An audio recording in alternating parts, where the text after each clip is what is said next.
आज जो match report मैं आपके लिए लेकर आया हूं ना, ये एक ऐसी मैच रिपोर्ट है जिससे हम कभी कभी नहीं भूल सकते। ये कहूं तो भी गलत नहीं होगा क्योंकि इतना जबरदस्त मुकाबला हुआ है। और ये कहना भी गलत नहीं होगा कि सीजन 18 आईपीएल सीजन 18 का ये मदर ऑफ ऑल मैचेस है। जी हाँ, बिल्कुल बाप मैच है, जैसे वीरेंद्र सहवाग पाकिस्तानी खिलाड़ियों को कहता था ना, बिल्कुल ये मदर ऑफ ऑल मैचेस था।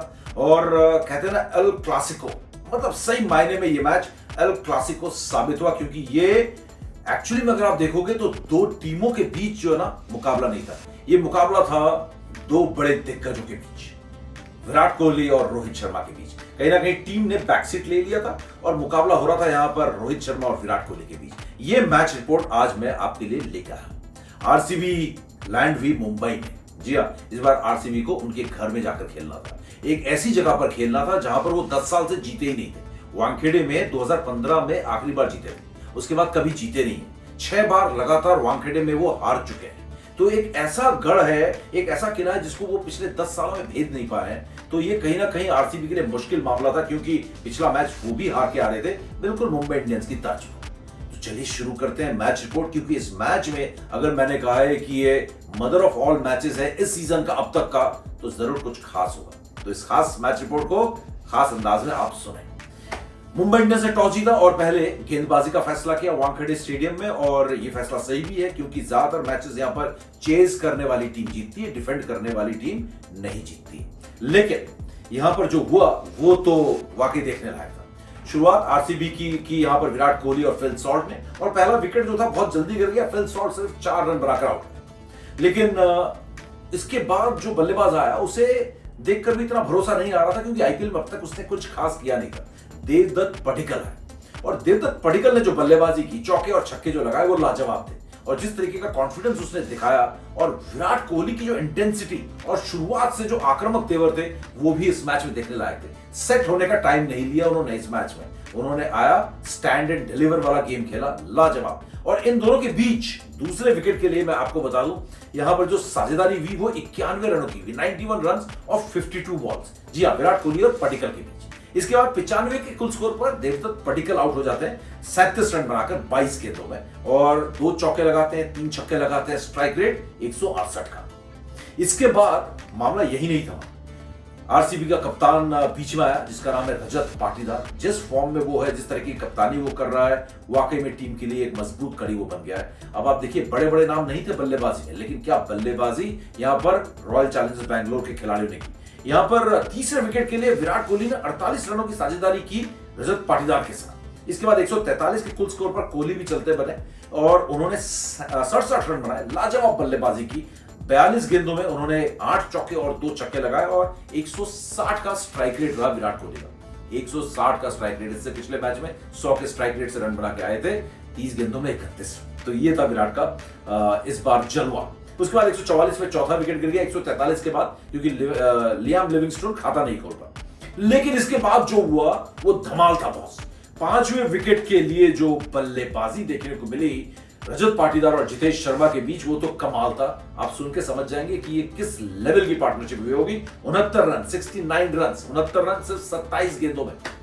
जी हाँ, चौके और छक्कों की बरसात कर दी इन्होंने वानखेड़े के स्टेडियम में। 213 पर 144 पर चौथा विकेट गिरने के बाद 213 पर 5वां विकेट रजत पाटीदार का गिरता है, जिन्होंने 64 रन बनाए सिर्फ 32 गेंदों में, 5 चौके लगाए और 4 छक्के लगाए। और इसके बाद कोई विकेट गिरा नहीं। इसके बाद जितेश, जो कि 40 रन बनाकर नॉट आउट रहे, 19 गेंदों में 40 रन बनाए उन्होंने, 2 चौके और 4 छक्के लगाए, 211 का उनका स्ट्राइक रेट रहा। और जो कुल रन यहां पर बनाए आरसीबी ने, जो यहां पर जो चैलेंज टारगेट यहां पर दिया वो 222 का, यानी कि 221, 5 विकेट के नुकसान। अब बारी थी मुंबई इंडियंस की, मेजबान की, कि मेहमान के इस टारगेट को पार किया जाए और मैच जीता जाए, और जो लगातार हार का सिलसिला है उसे रोका जाए। और जी हाँ, कृणाल पांड्या और हार्दिक पांड्या, 2 भाइयों के बीच में भी तो ये जंग थी। तो अब बारी थी हार्दिक पांड्या, मुंबई इंडियंस के कप्तान, कि कृणाल पांड्या अपने बड़े भाई की टीम को हराया जाएगा। मुंबई इंडियंस बल्लेबाजी करने उतरी तो तेज तरह शुरुआत की, लेकिन एक बार फिर वही रोहित शर्मा से हमने उम्मीद करना बंद ही कर दिया है। रोहित शर्मा 17 रन बनाकर आउट हो गए 9 गेंदों में, 2 चौके और 1 छक्का लगाया उन्होंने, उसके बाद वो चलते बने। 21 पर पहला विकेट गिर गया, 38 पर दूसरा विकेट गिर गया रायन रिकल्टन का, वो भी 17 रन बनाकर आउट हुए 10 गेंदों में। रोहित से सिर्फ 1 गेंद ज्यादा, लेकिन छक्का उन्होंने नहीं लगाया, 4 चौके लगाए। इसके बाद 79 पे तीसरा विकेट गिरा विल जैक्स का, उन्होंने 22 रन बनाए। इस कहानी में भी ट्विस्ट आना बाकी है। फिर 99 पर स्काई का विकेट गिरा, जिन्होंने सिर्फ 28 रन बनाए 26 गेंदों में, और ये ऐसी बल्लेबाजी कर रहे थे जैसा कि बल्लेबाजी करना भूल गया। और इस समय मुंबई इंडियंस पूरी तरीके से दबाव में था और ऐसा लग रहा था कि इस मैच में वो पूरी तरीके से बाहर हो चुका है। लेकिन इसके बाद जो कमाल हुआ वो देखने लायक था। 5th विकेट के लिए ऐसा लग रहा था डाउन एंड आउट जिसको कहते हैं ना, वो मुंबई इंडियंस था। लेकिन 5th विकेट के लिए 89 रन की पार्टनरशिप हुई 34 गेंदों में। लाजवाब यहां पर पार्टनरशिप देखने को मिली तिलक वर्मा और हार्दिक पांड्या के बीच में।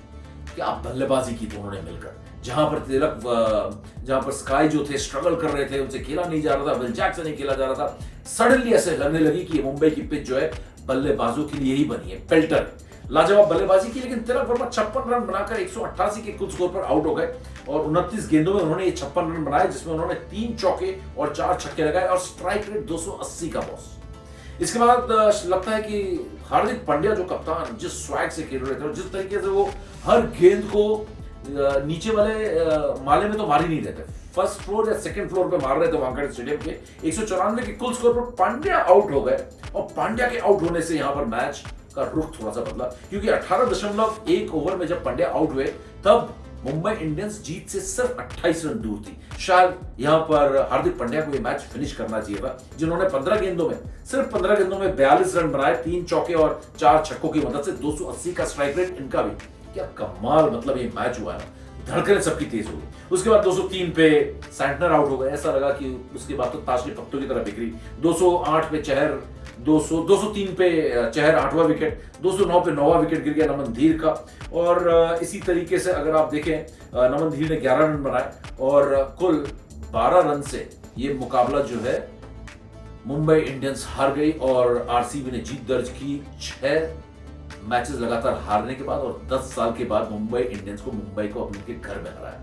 अगर बात करें यहां पर हम गेंदबाजी की, तो आरसीबी के गेंदबाजों की बात करें, कृणाल पांड्या ने 4 ओवर में 45 रन देकर 4 विकेट लिए। लेकिन इस मैच का जो असली हीरो था, मैं हीरो और गुनहगार जीरो जरूर बताता हूं। जो असली हीरो था वो सुयश शर्मा था जब गेंदबाजी की बारी थी।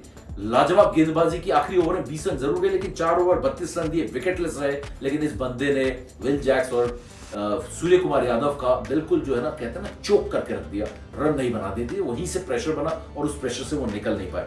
यश को और जॉश को और भुवी को, यश दयाल और जॉश हेजलवुड को 2-2 और भुवी को 1 विकेट मिला और मैन ऑफ द मैच बने रजत पाटीदार। इस लाजवाब जीत के बाद ये तो तय है कि आरसीबी का कॉन्फिडेंस बिल्कुल 7वें आसमान पर है, लेकिन पायदान पर पॉइंट्स टेबल पर वो नंबर 3 पर है।